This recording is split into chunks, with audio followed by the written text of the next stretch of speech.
talk to me a little bit about who first came here from your family. Was it this land or a different piece of land in Jefferson County outside? And then how you settled on here, when that happened, you know what I mean, that kind of thing. Give that a shot for me. Well, my grandfather came from Abington, Virginia, got married and came to Iowa, went to work at Hedrick, Iowa for a farmer. I don't remember his name. My mother was born in Hedrick, and then he bought a farm just north of me here, about 2 miles, and moved down there. And then, of course, we had a farm close to him, and my dad retired farming in 1963, and I started farming in 1969 and moved here in 1974, and I've been here ever since. So I live 2 miles from where I grew up. Can you say where this is, just generally, if you were to say to somebody, oh, we're this couple miles from whatever? Up where you turn to go to Middle Coop Seed Corn Company, there's a new house there. That was not there. We lived in an old house, and folks sold that farm to the Atwood family, which still own it. So, and then they moved to Keokuk. I stayed here, finished high school, and lived with my sister, and just stayed, kept working, and worked in the factories for a while, and then had a chance to start farming, and I guess that's history from there. I farm roughly 500 acres, corn and beans and some hay. I used to have a lot of livestock, and I quit that.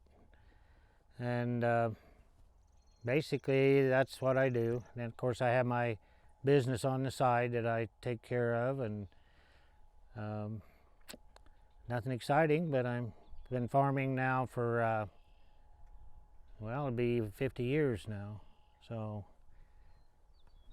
Seen a lot of changes. A lot of changes. I remember starting out with a 4-row planter. Now, of course, we're up to 12-row. Technology has changed tremendously, and so has the price. So all these advantages make us produce more to make us get a lot cheaper price, in my thinking. If I'm not saying the technology is not correct, but I think it's hurt us as farmers for the price we get for our products. We can overproduce so easy, and when you got an abundance of something, somebody doesn't pay you a fair price for it. So one example, I wanted to do some GPS stuff on a tractor. It was going to cost me more to make a GPS accessible than what the tractor was worth. Now that's what technology cost. So you got to figure out if that technology makes you money before you spend the money on it. That's the biggest thing. Part of my thinking about this stuff, we went from a place where we were growing food to just feed your family, almost like a big garden maybe. Yeah. Right? Maybe you could talk to me a little bit about what your grandfather, whatever, how was it different back then? To me, sometimes I think, gosh, it's almost not even the same thing anymore, and I wonder what it's going to be 20 years from now. Like, will it be even more distant from the actual family table where you eat something? Yeah, my grandfather was the first pioneer seed corn salesman in Jefferson County. And that was back, I can't even tell you the year on that, but I was a kid, I remember. So that's 50, 60, 70 years ago. Well, my grandfather, of course, he farmed with horses. And I can remember he bought his first tractor when I was a young man. That was a great advancement in farming, get rid of the horsepower. And he always rotated crops. He had hay, he had oats, and he fed his own livestock, and he raised his own garden, and we all had our own gardens, and that's what we ate from, you know. And nowadays, everything's controlled by chemicals. Back when we was kids, we had to walk cornfields and bean fields by hand just to cut the weeds and pull cuckleburs. I remember cutting cuckleburs out of corn that was 6 feet tall. Walk through it and pull the cuckleburs. No chemicals would kill that stuff. Today everything's done by spray, you know, and chemicals of some kind. Whether that's good or bad, I can't answer that question. So some of these chemicals are hard on people, hard on our health, but we are restricted so tight on all this stuff. When you take an ounce or 2 ounces of a chemical and cover an acre, that's pretty thin. But how potent is that chemical when they put it on there? So I don't know. There's two sides to all these stories, and I don't have the answer for that, I guess. They put genes in so we can use Roundup, we can use Liberty, but there's a gene in there that makes this seed or the plant tolerant to it. And that's all.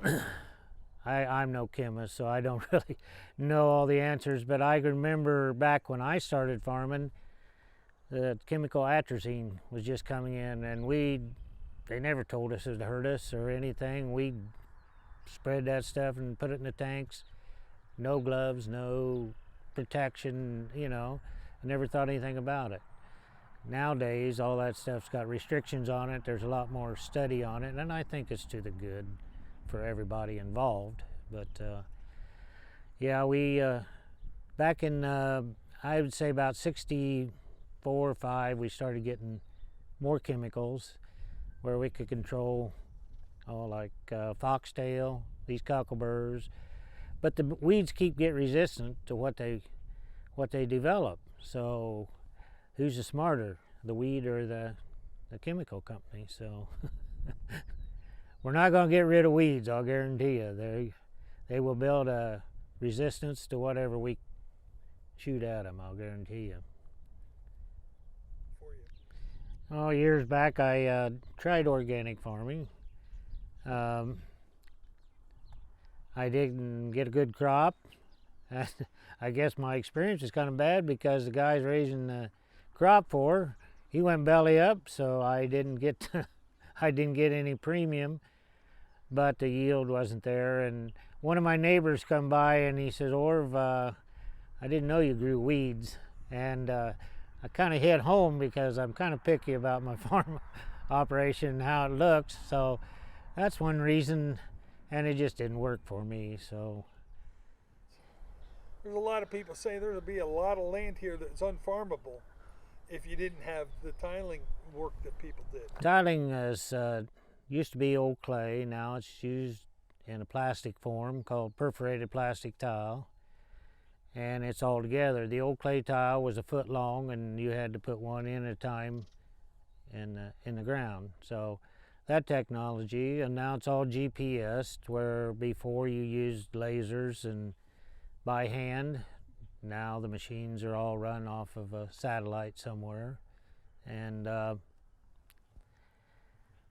actually basic tiling is pretty much basic as it was years and years ago. It's just put the clay or the plastic in the ground to drain excessive moisture off, so we can get out in the field earlier in the spring to get our crops in, and to drain seepage holes and whatever, you know.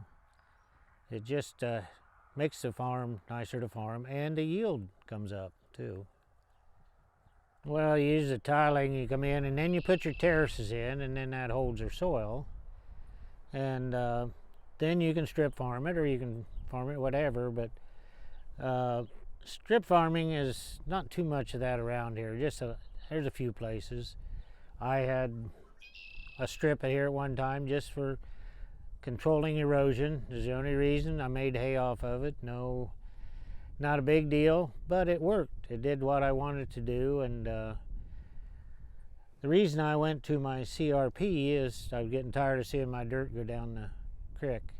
People down in New Orleans don't really want to pay for my farm. So as I'm understanding the history better, I'm realizing everything's fine when there's a farmer like you, because you know all the people here, you're not going to do anything to your farm that's going to hurt your neighbor or anything like that. Yeah, that's true. I think the concern comes as these operations get bigger and bigger and bigger and start being run by people who aren't Yeah. that way. Why would you work so hard to get something that you're so proud of to own and destroy it?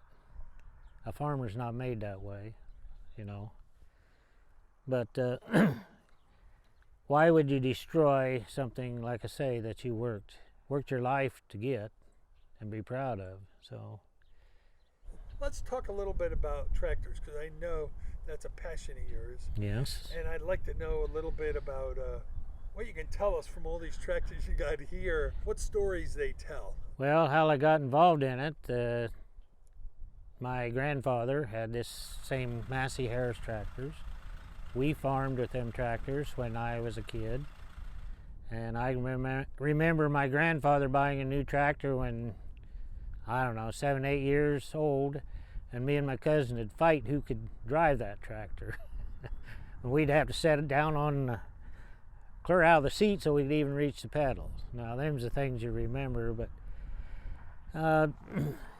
Massey was dealership close by the Dickey family in Packwood, Iowa, and being neighbors and friends, that's how you got involved with the kind of tractors you farmed with. So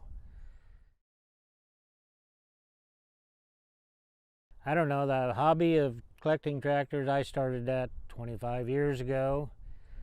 I do have my dad's first tractor and my dad's last tractor. It's only two, and I do have my uncle's tractor, I guess. But it's just something gets in your blood. Just like fishing or hunting, you like to do it, and many trips, many friends, nice acquaintances, and just from a hobby that is fun.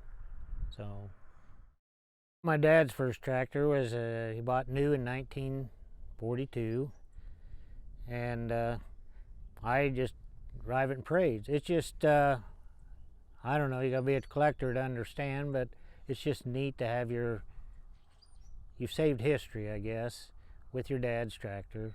You get up there and you just, I don't know, maybe you feel like your dad being up there. You can remember your dad on that. I got pictures of him on this tractor, so I guess that's one thing. The last tractor he had, which I do have and I have restored,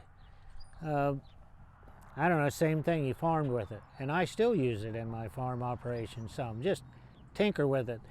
They're so small that they can't do anything today compared to what we got to pull it with. So basically what you do with them tractors, drive them around a lot and play with them, or I seed my seeding with that tractor. I got a little 8-foot drill, which takes forever to do anything, but it makes you, it's just humble and peaceful to be out there on them old tractors and just think about, you know, what Dad did with them, what I'm doing with them, and what he thinks I restored it, how he would, you know, he would say, well, that looks pretty nice. So I don't know, it's just each person's got their own feeling on that.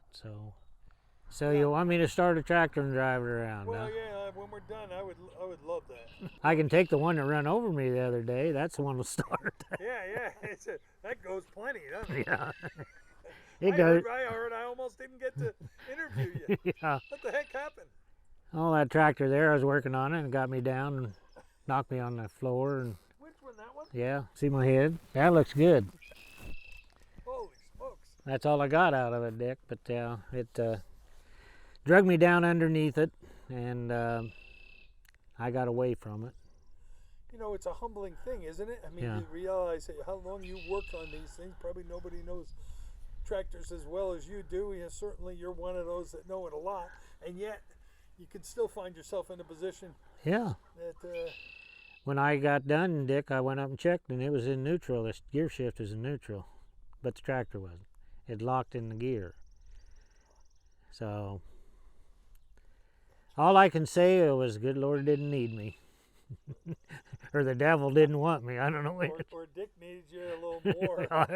I hope that's a good. I don't care what the reason was. Hold off a little bit. I need to interview her. What does it mean for a kid to show an animal? What do they go about to do that, and why is it so important for them?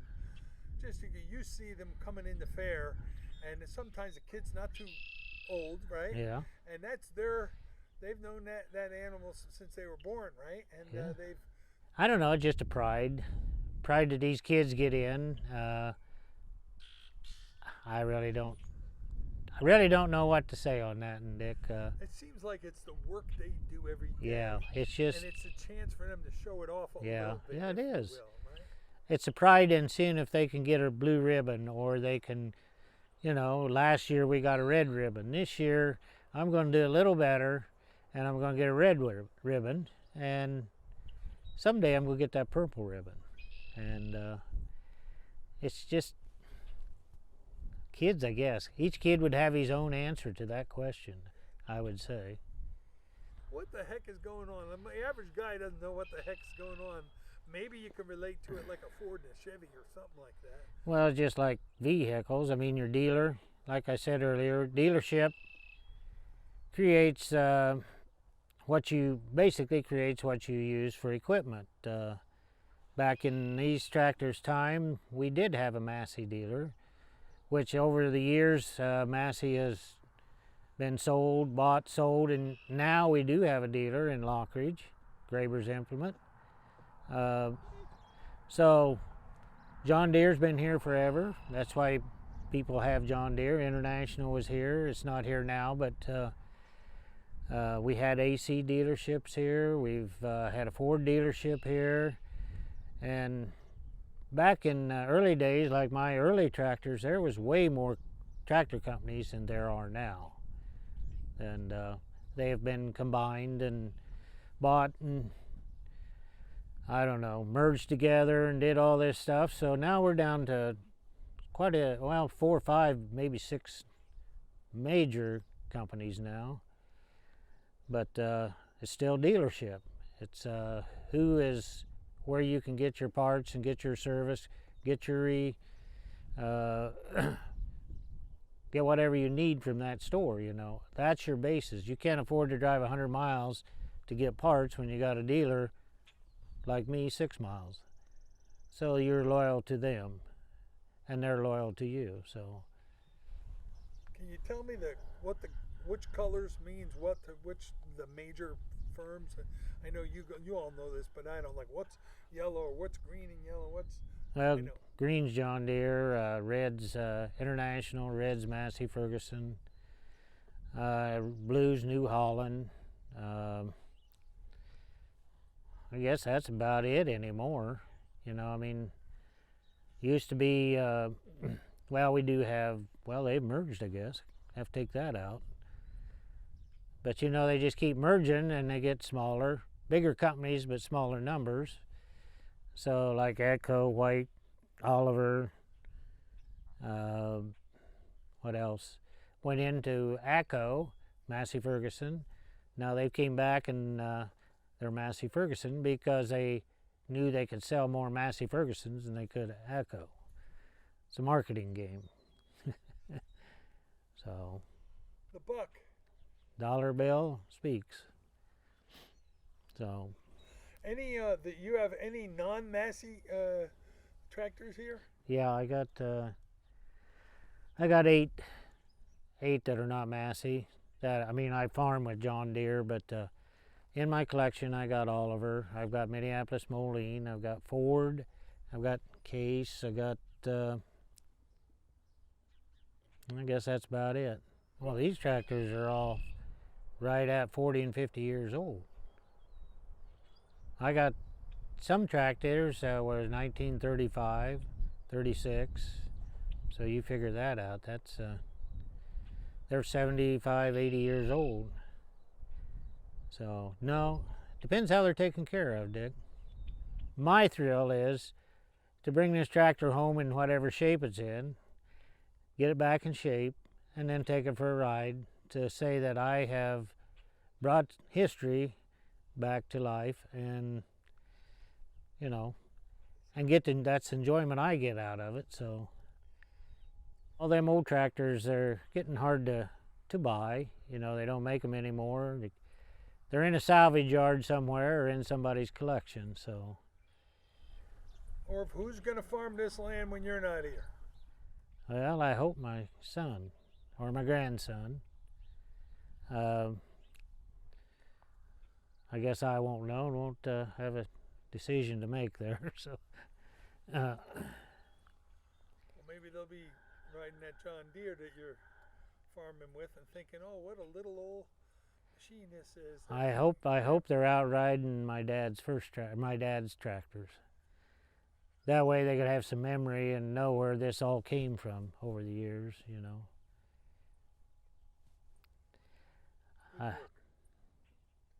I just hope that I have taken this farm and passed it on to the next generation in better shape than when I got it. So that's one of the prides of a farmer, is to make things better.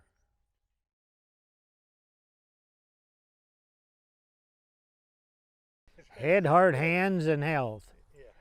The four leaves, yeah. And, I pledge my head to better thinking, my heart to loyalty, my hands to service. What's the last one?